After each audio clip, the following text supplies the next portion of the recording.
Taylor McHargue, former Rice quarterback, ESPN CBS College Football Analyst, joins us here on 365 Sports. David Smoke with Paul Catalina and Craig Smoke. Taylor, thank you very much for your time.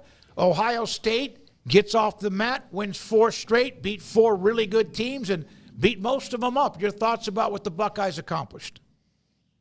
Yeah, I thought it was the run. If you go back to that image of Ryan Day standing at midfield as guys are getting pepper sprayed, from Michigan players after they had just lost to Michigan at home, you take that picture and say that team is going to go on the run that they went on.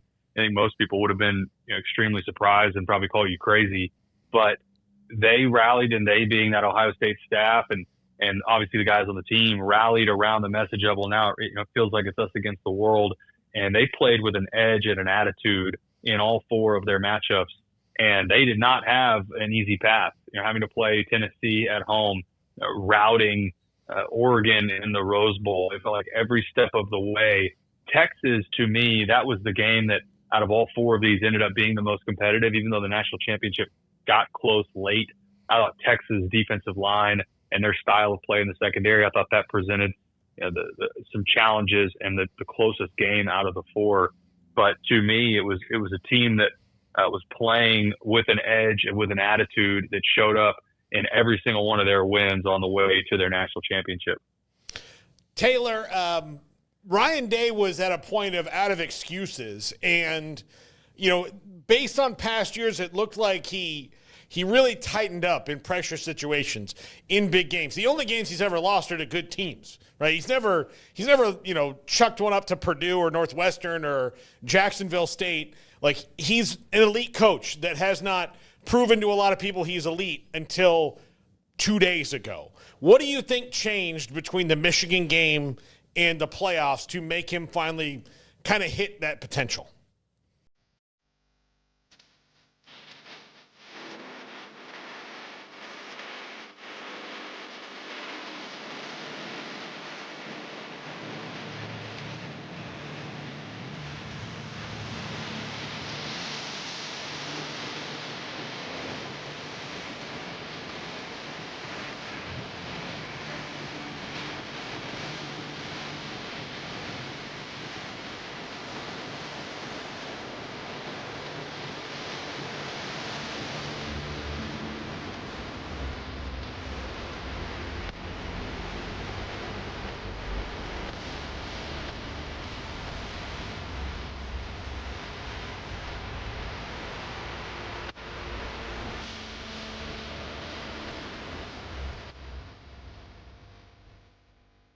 Well, it is interesting because, if you asked a lot of Ohio State fans in the conversation around Ryan Day, I think there's a decent case to be made that if they had lost to Oregon in the Rose Bowl, that Ohio State may have moved on from Ryan Day.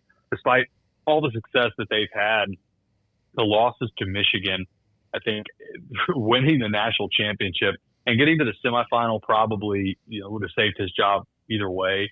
But even though they made it into the playoff, that loss to Michigan, if they had, in a hypothetical situation, if they had lost to Oregon, I think you maybe would have seen Ohio State move on from Ryan Day. But I go back to that he was able to instill that message into his guys and into the players at Ohio State that now, it is us against the world. Our backs are against the wall. And everybody thinks that now we're down after that loss at home against Michigan. And they came out and they played angry. And that was a side of Ohio State that the amount of talent that's on that roster. Will Howard played unbelievable in the national championship game. Will Howard is like the 6th or 7th best starter on that offense. He's going to be a guy that I think's got a pro future, but you've got first round picks all over the place on that offense.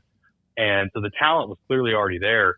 I think they were able to, rally around that message and galvanize themselves around the loss against Michigan and that edge. I know it sounds cliche and is a football kind of a term in football that gets used too often, but playing angry and playing with that edge, you saw that week in and week out during that 4-game win streak through the playoffs. And a big part of that is credit to Ryan Day and that staff for getting that message through clearly to those Ohio State players and then able to capture that and use that for the entire run through the playoffs. Taylor, you mentioned Will Howard there ends up as the national championship game MVP, wins the title there with the Buckeyes. What do you make of just his story, deciding to leave Manhattan with Avery Johnson sitting there and kind of the feeling of, hey, thanks for everything, but we're kind of looking over here now. Obviously, he was coveted. I mean, he goes to Ohio State, but to actually complete this storyline is pretty cool, isn't it? It absolutely is, and I think he did, especially in the last two games. They were so far out ahead of Tennessee and Oregon that I think, to be completely honest, I'm not sure it would have mattered who was at quarterback in those first two games. I think they would have won, but I thought he played extremely well and within their system against Texas and against in the national championship against Notre Dame. And in both of those examples, going back to the Texas game, you saw a lot of off coverage. Texas was making sure that they didn't get beat over the top by these weapons on the outside. And they let Michael Tapp at safety stay really deep and play downhill and try to make tackles in the run game. But they weren't letting anything get behind them, and they were trying not to give up the explosive play. Notre Dame did something similar. Well, what that tells you as a quarterback is you got to be patient. You got to take the underneath throws. And in the national championship, I believe he started 13 of 13, and it may have been more than that. But he was perfect in the first half, and it was all, even timing routes and checkdowns and hitches, all of the routes that they were working through. He was on the money, and he was patient. They weren't forcing the football down the field. And I think he played his way up. I don't know where he's going to end up on draft boards, but I certainly think this run, I don't think there's any question that he improved his draft stock through the college football playoff run. I was going to ask you that because I had somebody today ask me that about what do you see from him, because there hasn't been a lot of oomph when it comes to his name, when it comes to the quarterback play. And there's not even sure how many quarterbacks are going in the first round. Cam Ward, maybe Shador, whatever else happens. But does he have everything you need? I think he has the intangibles, certainly. I mean, the size, arm strength, pedigree. He's played at a high level for a very long time. I think between Shador Sanders and Cam Ward, I think those are going to be some combination of 1 and 2 out of the quarterbacks that get taken. I think in that next crop of quarterbacks, I think that's where you include Will Howard. And in this modern era of the NFL draft and teams reaching up and taking first-round quarterbacks and trying to get them to work out right away and then moving on quickly if it doesn't work, think about a Will Levis. I think that's where – did Will Howard play himself into the first round? Maybe. There are enough teams that need solutions at quarterback every year now that I think it's possible he may end up with a first-round grade and be taken in the first round. I think there's no doubt that he's going to be, at worst, a day 2 pick. I think you'll see him go, I don't think he'll slide to the third round. I think he'll be a first or second round pick because, again, there just aren't that many guys that you feel like, could this be a starter in this year's class? And I think he's certainly one of them. With the financial payouts the way they are, Notre Dame gets $20 million. They don't have to share with anybody. Do you think that this maybe solidifies them as a team with a young coach that's not probably going anywhere anytime soon? I think Marcus Freeman is it's interesting that he's done an unbelievable job. The two blemishes on his resume are non-conference losses to Group of Five teams, Marshall in his first year and then Northern Illinois this year. Outside of that, there's a couple other blemishes and losses along the way, but by and large, he's done an unbelievable job. And yeah, I think if I'm Marcus Freeman, I don't know. I have no idea, no personal relationship to him, no idea what his long-term dreams and aspirations are. But if you want to stay at the college level, there aren't very many jobs, maybe any job, depending on the person you ask, that you would put ahead of Notre Dame. Now, maybe one day does he want to try and test the NFL? We've seen plenty of coaches at the college ranks that jump up and try to do that at the National Football League level. But I think for now, there's no doubt that Notre Dame has found their guy. They've got a system in place that works. The way that they're using their collective, it's not quite as robust and as strong as Ohio State, but there's clearly plenty of talent on the roster right now at Notre Dame, and the buy-in from a university level and that fan base, I think they're all behind Marcus Freeman right now. So, Taylor, the first round of the playoffs, there was some blowouts. Everybody lost their dadgum minds in some ways about the seeding and all of that. And some of that is actually, justifiable. But I felt like there was a little it went a little overboard in that first round. And then sure enough, we got some pretty great games in the semis. And then the national championship game was a dud. Do you have any strong feelings about just sort of this postseason examination of the year, whether it be the playoff format, and in particular the season ending as late as it did, and just maybe the lack of momentum heading into the national championship game? Do you have any thoughts on how to change that? Did that stick out to you at all? How did you feel about just the way the bow was put on this college football season? Yeah, I do think it ended up being too late. I think once you get into, once you move past the wild card round of the playoffs, people have really moved on to, it's NFL playoff time. And gosh, I think people even moved, depending on the part of the country you're in, into hoops, into college basketball. And it did feel a little odd how late in January the national championship was. I still hate that it's played on a Monday, but I don't think that's changing anytime soon because they don't want to compete. If you have it in those 2 weekends, either 2 weekends before or that weekend, then you're dealing with a wild card round or the divisional playoff round. And if you look at those first round of playoff games that went up against just regular season matchups for the NFL dominated in ratings. Mm-hmm. And so college football does not want to go head to head against any NFL window, especially the playoffs. I think more and more it's trending towards, we may see the college schedule shift forward just slightly, maybe starting a week earlier, where they're getting to camp at the end of July, and then the first game of the season is really in that third week of August. And by that extra week, I think that's going to be one piece. I think shortening the transfer portal window, which it sounds like we're close to that happening, where it shifts down to one window a year instead of two, and after the season and the bowl season has completed, where there's really just a couple playoff teams left, I think that would be a solution. But I thought overall the expanded playoff was good for the sport. We've talked about this a lot this year on your show when I've been on. I don't think there's any question that at the end of the season in November, having all of these different fan bases that are still engaged and dialed in and have hope, that's good for the sport. Because when we had it at the 4-team and then the BCS before that, the more that this goes to a pay-to-play model, and really, for all intents and purposes, it's minor league football now. Mm-hmm. If you just have 8 to 10 teams that realistically have a shot at getting into a playoff, you're going to have more and more teams that just stop giving money to NIL and collectives, and it's going to make it harder and harder to compete. Where right now, I think it's the opposite. I mean, look at the momentum that Arizona State now has, and Kenny Dillingham leaning fully into NIL and raising money for their roster. There are examples around the sport of that, and I think it's a good thing. The last thing that I'll say, I think there's got to be some sort of adjustments to the seeding.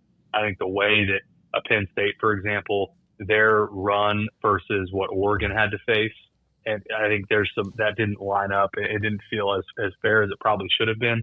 But it's going to be an inexact science. It's not the structure that we have in the NFL, because there's not as much parity in college football as there is in the NFL. So overall, was really pleased with the structure, was pleased with the expanded playoff. It's not perfect, but I am a much bigger fan of this format than the 4-team or the BCS era. You said something in there with more teams and more fan bases engaged. Major League Baseball figured this out like 35 years ago when they were like, hey, let's expand the playoff. And then they decided to expand it again. I don't know if you remember when the trade deadline used to be some teams that were 7 games out of first place would just be like, yeah, we're going to trade the whole roster. Now, if you are within the wild card, you're in it. So teams aren't dumping, and fans are, at least fans of baseball, are more engaged in that. Like, it's the same thing for college football, right? Like, if my team's close to 12th, like, I'm holding on for dear life. Shahan Jeyarajah, who works for CBS, and of course you do work with them too, was talking about how he had more people asking him this year about UNLV, Boise State, Iowa State, and South Carolina than he ever would have had it been the old format. And I think that college football is unique in that teams that know at the beginning of the year that they are not going to win the national championship still care very much about their college football team and about their season. They want to be able to compete at the highest level possible, and getting into the playoff, I think it's a little different. It's a lot different really than professional sports, where the entire goal and intent in any professional sport is to win championships, and you're building your roster and working towards that ideally every single year, no matter what. College athletics, there's 135 teams. and the overwhelming majority know they're not going to win a national championship. But it is program changing to get into this format. You talked about the money that gets shared, even out of, the Big 12, for example, a Texas Tech, a Cincinnati, a Houston, having a chance to get a seat at the table and get in the college football playoff. That's monumental, much less the Group of Five. The allowing those kids at the Group of Five level to have the dream and say you can get into the playoff. And I don't think Boise State was that far away from really competing against Penn State in that game. Penn State, Drew Aller hit a couple amazing throws, but it wasn't like they got run out of the building. So I think it's going to be interesting as this plays out. That's the one bid that I'm a little bit worried about is that Group of Five spot. Do the powers that be at the very top, do they try to remove that Group of Five spot? I hope not, because as somebody that covers a lot of the Group of Five and especially the Mountain West, I think it's a good thing. And then the last thing that I'll say, it'll be interesting as the Pac-12 expands. How does is that treated really like more of a Group of Five spot than it would be a Power Four spot? It's going to be an inexact science, but you guys said it. I completely agree. The expanded format, keeping this many fan bases engaged, I think is a good thing for the sport. Taylor, do you have time for one more question? Absolutely. I know you're on the road. So what, in your opinion, the Big 12 is going to have some quarterbacks move on, but they're also going to have some coming back, including Sawyer Robertson. From the time you saw him the first time, and of course he was at Mississippi State, Mike Leach recruited him, so that says everything, to where he was at the end of the year when they made the run. What are your thoughts about him as he has another year of offseason into next year? Well, I think Baylor, and Sawyer Robertson specifically, but Baylor is a team that's going to be really interesting next year because, if you look at how the year played out, that first half of the season, where I remember coming on with you guys and saying, man, this is feeling like if this could go one of two ways. I mean, they had a 3-game losing streak in the middle of the year, and after they lost, and it was good teams, Colorado, BYU, and I believe it was Iowa State. After they get through that stretch, it's like, man, is Dave Aranda, is this going to be it? And then they went out. You go all the way, obviously not the bowl game, but had big wins down the stretch. They beat teams that I would say everybody that they were supposed to. And Sawyer Robertson was a huge part of that. And I think that's the kind of momentum that Baylor has missed for a while and Dave Aranda missed. And for Sawyer Robertson to go through that as a quarterback, that gives you a ton of confidence going into the offseason that, okay, now instead of, okay, we lost that 3-game stretch against the top, some of the top teams in the league. Well, now we're one of the top teams in the league. And I think if there's anything we learned from the Big 12 last year, and I think we've known this for a while, but last year especially, there is the difference between the top of that league and the bottom is pretty thin. The margin for error is really thin in that league. And I think Baylor, if they can close out some of the close losses that they had last year and flip those, I think that's another one of those teams that absolutely has a chance to not only win the Big 12, but maybe that's the team that is knocking on the door of an at-large bid. And that is the goal of the Big 12, is to get beyond just a 1-bid league, but try to get to where they're a 2-bid league at a minimum. Somewhere next year, a team we don't expect that's not picked inside the top 10 will compete for the conference title and maybe play for it, like Arizona State, BYU this year, of course, how good they were. And then there's always going to be 5 teams in the middle that, you're right, a game or two here and there, and they are playing for the Big 12 title. And there's a whole stack of them. Tech hopes to go to that next level. Obviously, a few others do too, including maybe Colorado, despite losing Hunter and Shadur and a bunch of wide receivers too. Taylor, it's been great, man. We still, if you don't mind, every once in a while we'll get back with you and your thoughts about the quarterback play and also the upcoming NFL draft. Yeah, absolutely, guys. Love to get back on and talk draft with you guys, and love joining the show during the season. It was fun, yeah. Hopefully we'll run it back again next year. Taylor McHargue, college football analyst for both ESPN and also CBS with us, has been joining us almost exclusively every Wednesday since the early part of the season.